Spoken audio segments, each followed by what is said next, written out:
I'm standing in front of the very first house my husband and I ever bought in the late 1880s. This is 4407 South 7th, and this is where my real estate origin story really began, because we didn't have the money to buy this house. We borrowed the down payment from a family member, which I still owe her that down payment today, but let's not talk about that.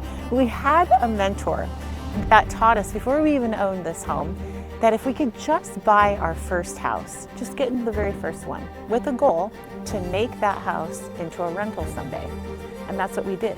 We ended up staying here for over 10 years. Our kids were actually 6 and 8 years old. This is a 950 square foot house. So we really busted at the seams, but we had to wait until that house had grown enough equity that we could take that equity out in the form of a refinance, pull that equity out and go buy another house. But our mentor said, make sure you keep that very first house and keep it as a rental. So we did that. We had one goal. One goal was one rental. We thought if we could just do that, we thought we would be king of the hill.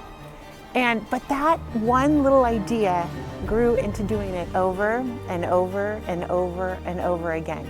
We didn't have the money, but we knew we wanted to do it at least one time. This house has gotten us into more and more real estate because we just kept doing the same method over and over again until we've accumulated more rentals. So I just want to encourage you, have one goal. Maybe you already own a few rentals. Have a goal of owning a few more, but just get started. That's the key. Just do at least one and find out how easy it is to get it done, and then you can get more and more and more. So here it is, our very first house.